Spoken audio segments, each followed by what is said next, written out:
as we're going through Relationships God's Way, we're going to be on page 4 of your notes. And we will be taking more notes this week than we have in the past.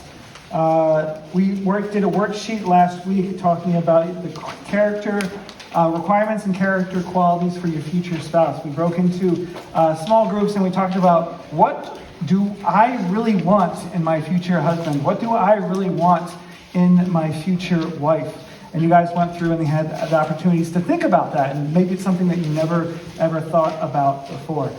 This week we're going to be continuing on, and under what do you believe, you'll see it says worksheet, and then you'll see it says illustration. And so I'm going to share an illustration with you right now. It's on page 4 of your notes, 4 of 12. It says illustration. Now these notes are for you. You can write whatever you want on them. You can put butterflies or hearts or rainbows or unicorns. I mean, wherever you want.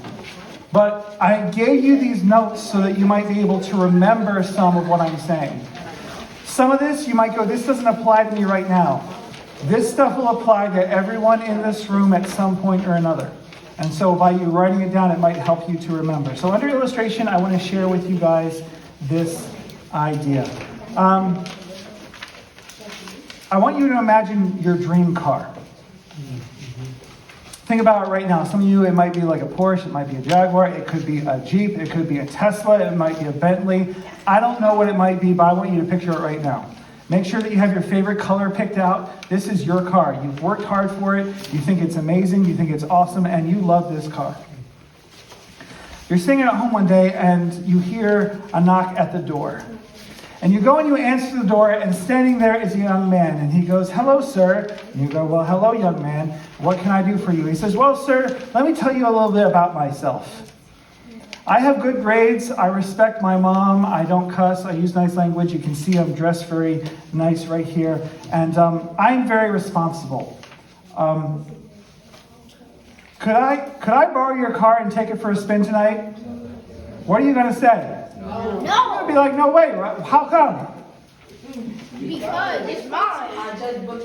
You ain't touching that thing. Okay, it's yours. You ain't touching that thing. That's yours. You worked hard for it. It's worth a lot, right? I mean, this is your dream car. We're not just talking about like any car. This is your dream car. You're excited. You're psyched about it. Why would you let anyone, this guy that you don't even know, come up and be like, "Hey, can I borrow your car?" Sure, here you go.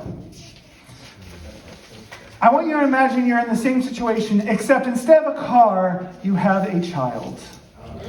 And you've raised this child your whole entire life. You have a daughter. She's grown up. You've seen her go through elementary, middle, high school. She does sports. She does extracurricular activities. You live life together.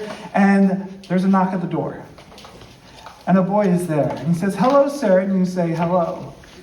What can I do for you?" He says, "Well, sir, I'd like to take your daughter out for the night. I have good grades. I say nice things to my parents. I'm well dressed. I'm very respectful. Can I take your daughter I'll out?" punch him in the face. To which you turn around and you grab your shotgun and you say, "No, just kidding." That's exactly what I would do. And your shotgun. No. So this happens to some degree all over the world. And yet, if someone comes up and say, "Hey, can I borrow your car?" and you're like, "Absolutely not. No way. What's wrong with you? Are you out of your mind?" There's so many parents that would say, "You know what? Sure, you can go out with my daughter." Cars can be replaced. Cars can be bought. Kids cannot be earned, bought, or replaced. Now, I'm telling you this story to get the idea from the parents' perspective. We're seeing how parents should value their children, but shouldn't we place great value upon ourselves? Shouldn't you place great value upon yourselves? You're more valuable than a car. Who is this guy who would want to go out with you? Does his grades or his ability on the court or field or how he dresses really let you know how he is? Now, we're going to flip it just a little bit, and I want to talk to the guys for a second. Guys, there can be so much pressure not to be single that you're just going up and you're knocking on every single door, just taking whatever you can get. Is she what you really want? Do you really know what you want? This is why we talked about last week and took the time to talk about our requirements and character qualities that we wanted in a future spouse. Is that the car that you really want to drive? Is that the woman that you really want to end up with? Dating is primarily for the purpose of a temporary romantic attachment. You'll see a blank right there is temporary. When people go through this process of dating, it's for the purpose of a temporary romantic attachment. We're talking about something that doesn't last.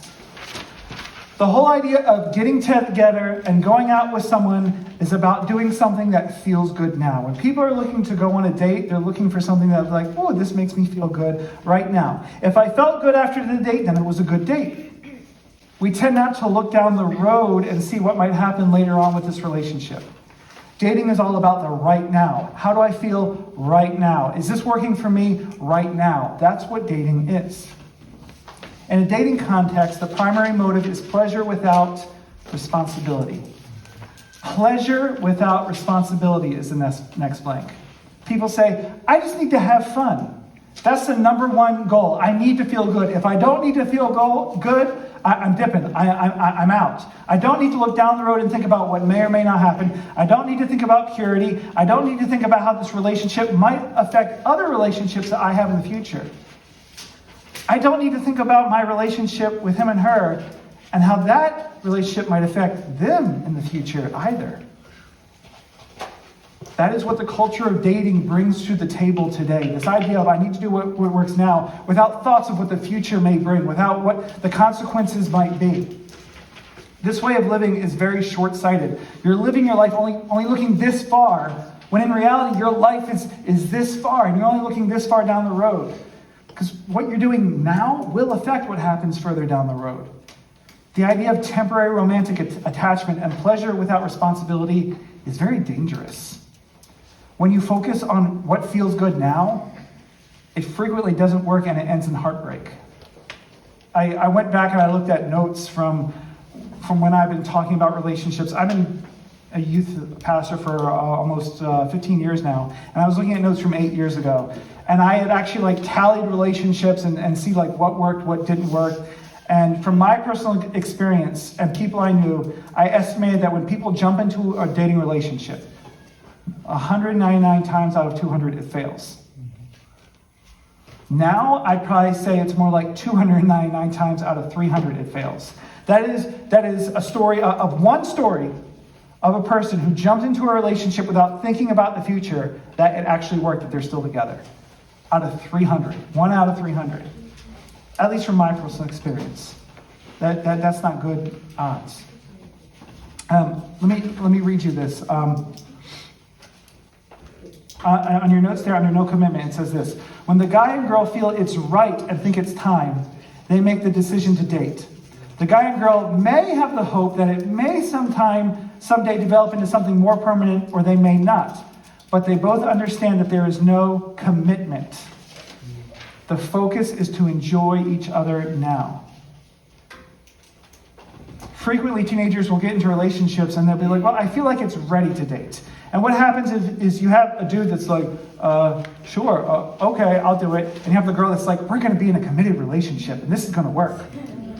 You have someone with this standard and then someone with this standard. And they end up getting into the relationship, trying to make it work. And as long as they're both happy, it's like, okay, we're going to keep this thing going because we're happy. It's all about feeling good now. Ultimately, they're not looking down the road. They're just looking at right now. Now, one of them may be looking further down the road than the other one, but they go, hey, if I feel good now, that is all that matters. There's no commitment. It's all about if I'm just happy now and we can enjoy one another, then we're good. The basis of their relationship is romantic involvement and an emotional bond.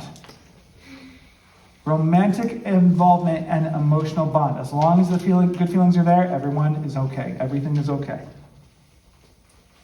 But when one of them decides that they no longer want the relationship, it's cut off. It's done. It's over. This isn't working for me. I'm out. I'm through. At the very beginning, we went through a verse. About 5 weeks ago, we went through a verse. It's the big verse on the very, very front of your packet. The love that we're talking about is an unconditional love. We're not talking about love that, I feel good, and because I feel good, I'm going to be involved, I'm going to be invested, I'm going to pour in. If your relationship is based on an emotional bond, it will crash and be devastatingly painful. When the butterflies and the warm fuzzies are all gone, the relationship is over. when he leaves his socks on the floor, when she breaks a ditch, when they're just being a nasty person, when one of them gets in a car accident and looks ugly now, they aren't good looking anymore. I'm not feeling it. And because I'm not feeling it, I'm out. I'm done. That is not the type of love that we want. We want an unconditional love, a love that goes past feelings, which is why this emotional bond is weak. We want something stronger than an emotional bond. We want something stronger than feelings, because at some point or another, there are going to be bad feelings. Have you guys ever had an argument with one of your friends? Okay. Has there been anyone here who has never had a single argument with one of their friends? There could be possibly. Fake friends. Okay, fake friends, so not real friends. If you don't have a disagreement or a problem with someone ever, then I really feel like something is going on there that shouldn't be going on. Someone's being fake or false or not real. You're going to have a problem with someone at some point. It's always going to happen. And if you're like, I'm not feeling it, I'm done, that's not going to make things better. God has given us the ability to have grace and love one another and to work past these things. If we go by setting up the most important relationship in our life by an emotional bond, we're setting ourselves up for failure. I have another quick video I want to share with you guys. Instant gratification has us in a stranglehold. So much so that we don't want to fix things anymore. Just replace them. Don't like your nose? Get a new one. Don't like your job? Get a new one. Don't like your spouse? Get a new one. Whatever happened to commitment? To standing by our decisions?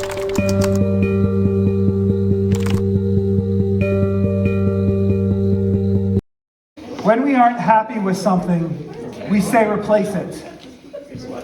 We say get rid of it. We live in an anti-commitment culture. We aren't in love anymore. I don't feel the way I did before, so I don't really want to do this anymore. People jump into these relationships because they feel good, but they usually aren't ready for the costs associated with loving that person when things don't go their way. So they get hurt, they give up, and they end up hurting the other person that they were dating. Dating is often a short-term relationship that ends in emotional injury. Dating is often a short-term relationship that ends in emotional injury. There is no lasting commitment in dating. When people get into these relationships without thoughtfully looking down the road, they end up getting hurt. One of the reasons why we're going through this is because I don't want you to get hurt. I think I need a volunteer. I want to show you something. I think I might need a female volunteer. Messiah, can you be my volunteer? Okay. Yeah, you've been talking the whole time, so I'm going to pick on you. Do you like to date?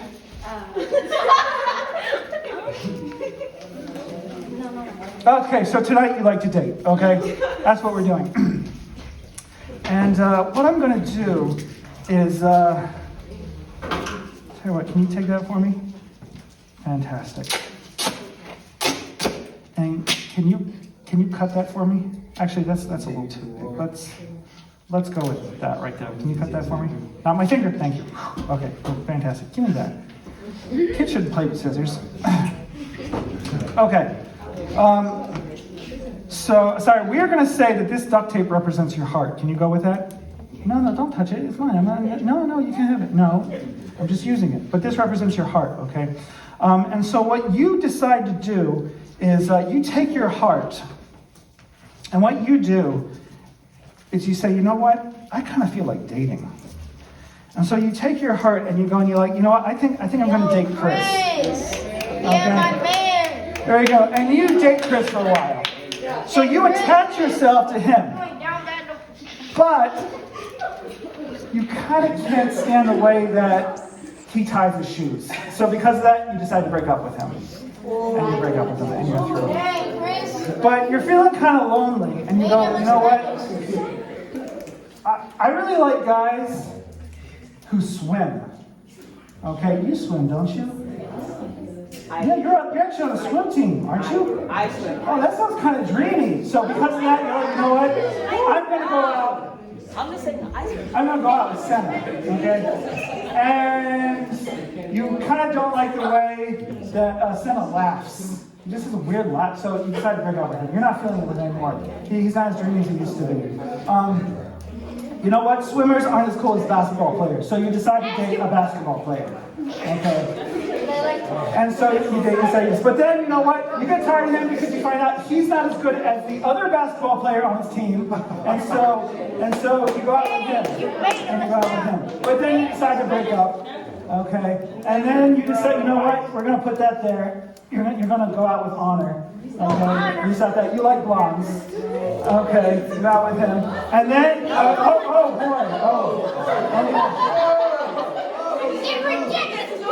So, you went to Nolan to try to date him, but he said no! And you kind of got hurt in the process. But then you decide you date Robbie too, because how could you not? Look at that face! Okay? But after a while, you get tired of him and you break up with him. And then you decide, you know what? Senna wasn't that bad, but I need something a little bit different. So you go for his brother.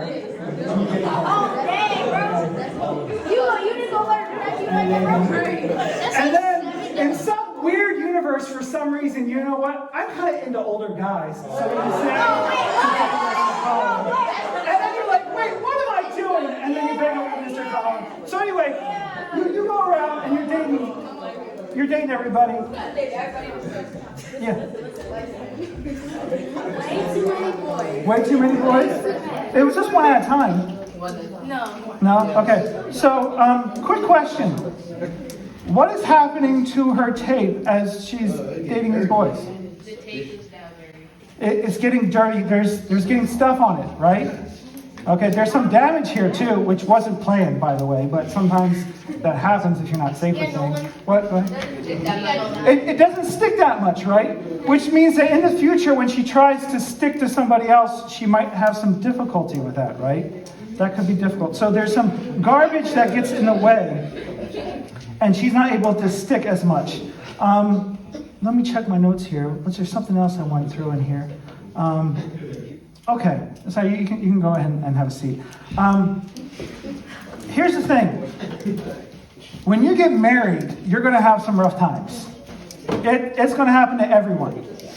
There's going to be disagreements, there's going to be arguments, there's going to be things that need to be worked through. This is true of any marriage. But the thing is, if you have a lot of stuff in your past, if you have some garbage or stuff that's sticking to you that may have been from something previous that has nothing to do with you and your husband or your wife now, you might have trouble sticking to them simply because... Mike, did you just die? Great. Mike just died. Okay. That means I have to make sure I use my loud voice. Okay, that means that... Shh.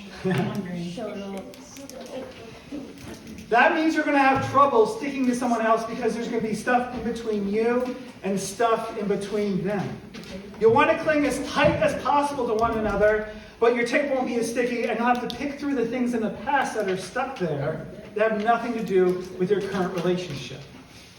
Your heart is like this tape.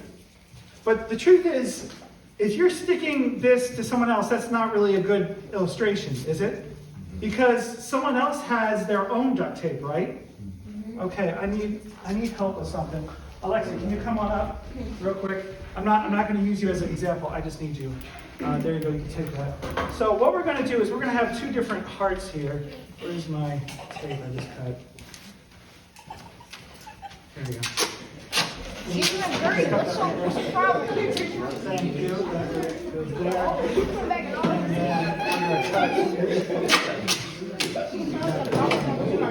Thank you. Have a seat. Okay. So ultimately, quiet. This is why I use mic. Ultimately, we'll just hold on to it because I want the flow to keep going. You have a heart here and you have a heart here. And tell you what, if not, could you do me a favor? Could you come and hold this? Like this? Now, ultimately, we're not sticking our hearts to other people. We're sticking our hearts to someone else's heart. And we want to cling just as good as we can to one another. So what happens when people date is they end up sort of sticking together like this. Okay, now this isn't perfect, but these two things are stuck together now, right? This is one heart connected to another heart. This is what happens when you end up dating someone else. This is when you attach yourself. If I tried to take these two things apart, what would happen? It would be hard, right? It would probably be impossible. And so let's say these two people get together and they're together for a bit, and they decide, you know what, this isn't working. Now, I actually have some decent edges here that I can try to pull. And I try to pull it apart. But ultimately, what happens if I try to pull it apart? Let me try to do this.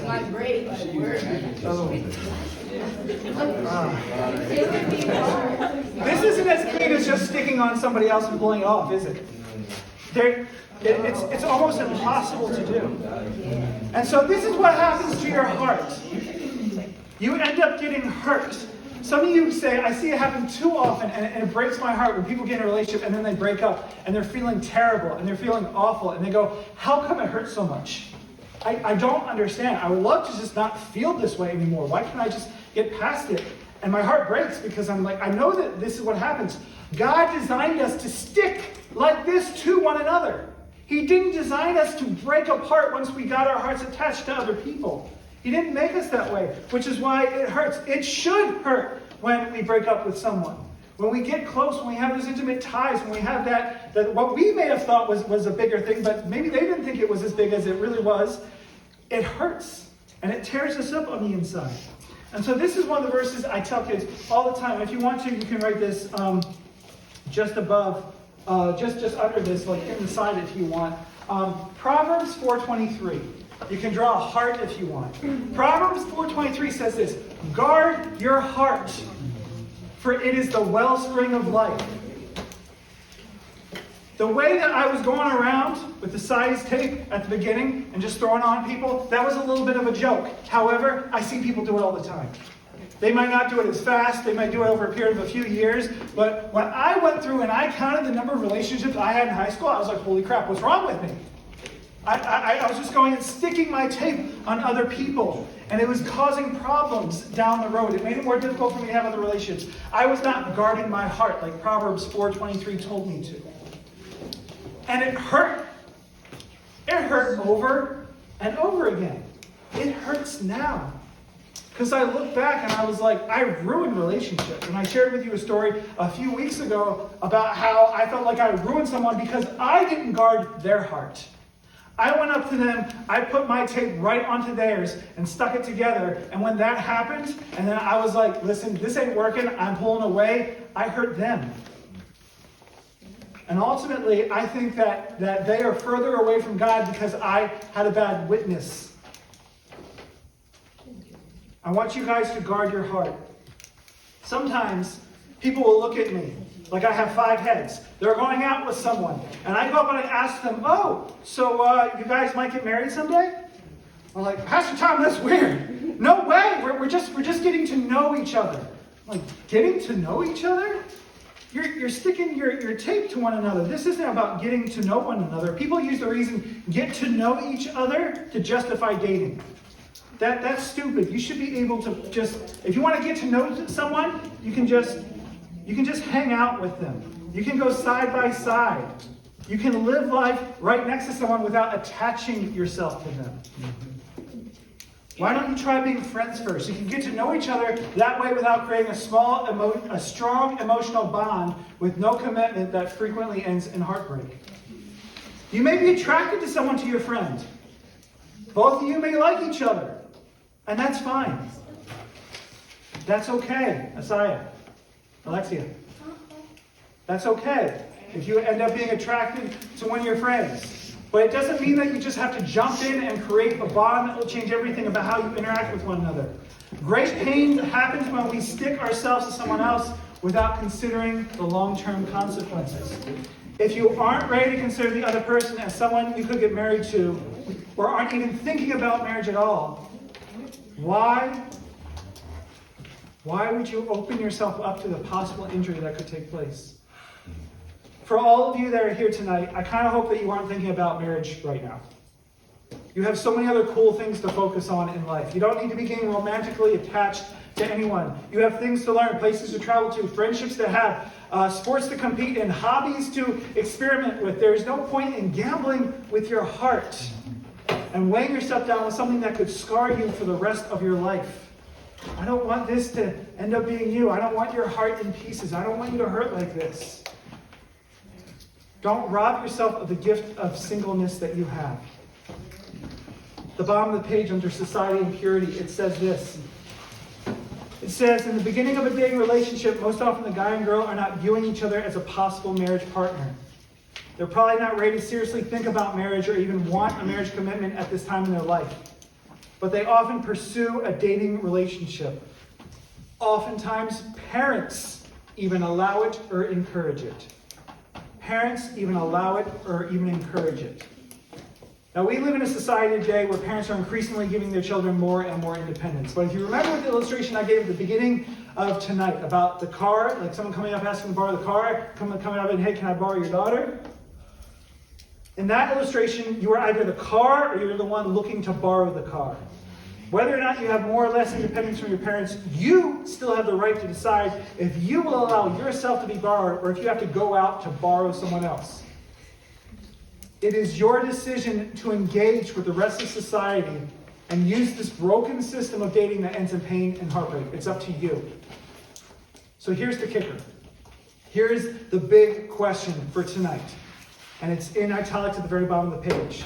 If you're not ready to seriously consider getting married, why would you want to be in a dating relationship? Why would you ever want to get involved in a dating relationship if you're not ready to seriously consider getting married? Some of you might go, well, I don't know, other people are doing it. I don't want to feel left out. I just don't want to be alone. You can still live your life next to other people.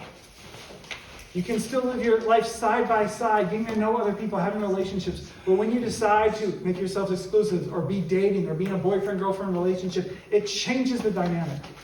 And you end up sticking yourself to someone else. I can almost guarantee that if you get in a dating relationship, it will end in serious emotional injury. Or as one of my favorite Instagram, TikTok people say, emotional damage. Oh, that's I don't want you guys to experience that.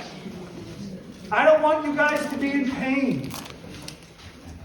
So avoid something that gives you that pain. In our society, dating allows you to engage in practices that the world considers harmless. And on the next page it says this.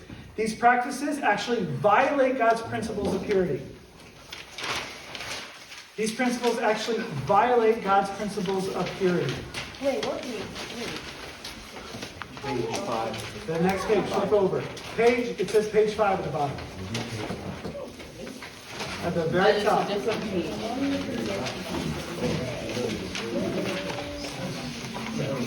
If you put all your pages in order, it's right after the character quality of your spouse sheet.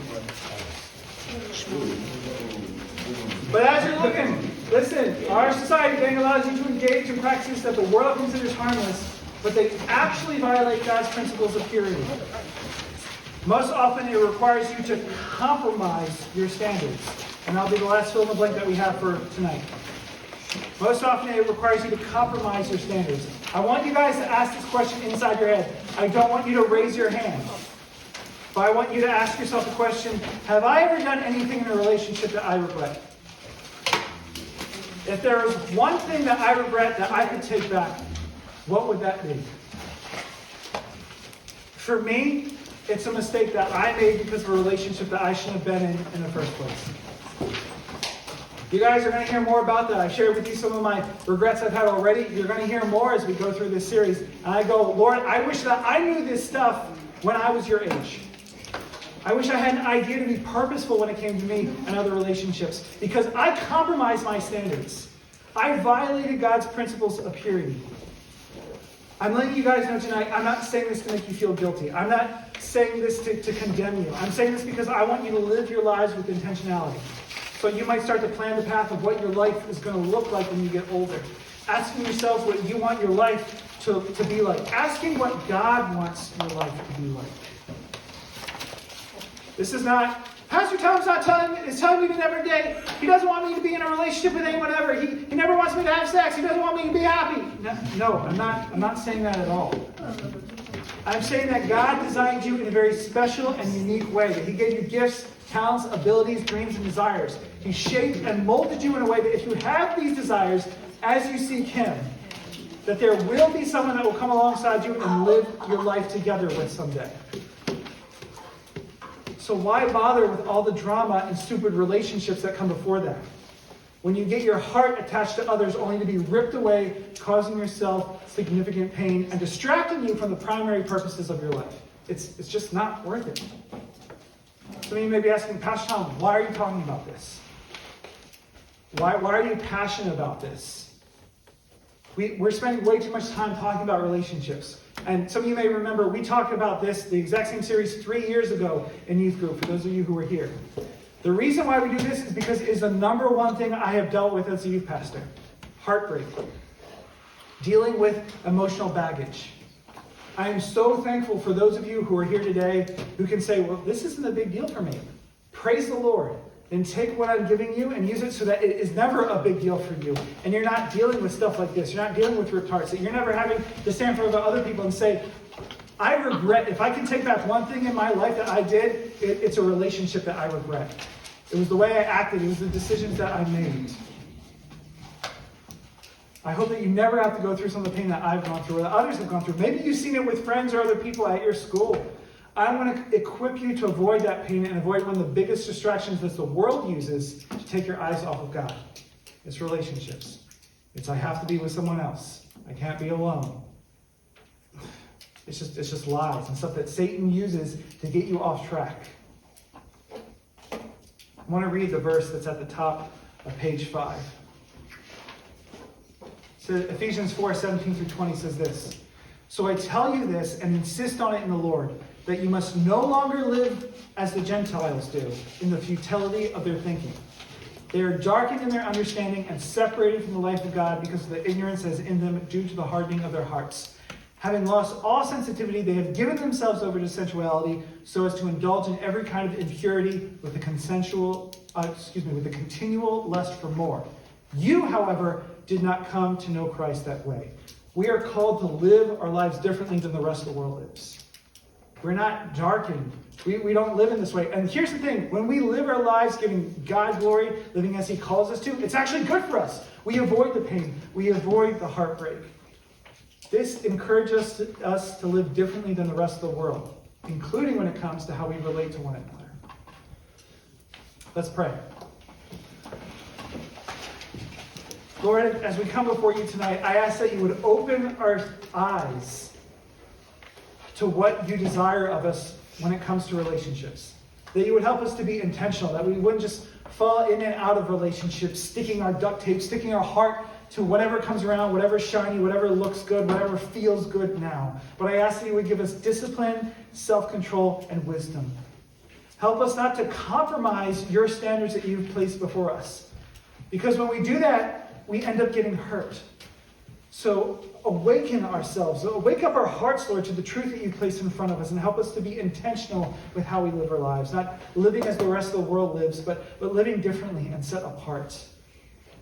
Lord, I pray over every teenager here and ask that you would give them wisdom when it comes to how they interact with one another in their relationships. I'm not just praying this, Lord, to give you glory, but I'm praying so that they might not get hurt. I don't want them to experience that pain, because sometimes that pain is greater than any physical pain. So, Lord, I ask that you help everyone here to remember Proverbs 4:23, that they would guard their heart for it is the wellspring of life, that they wouldn't be free with it and stick it to whatever comes around them. We ask this in Jesus' name. Amen. Amen.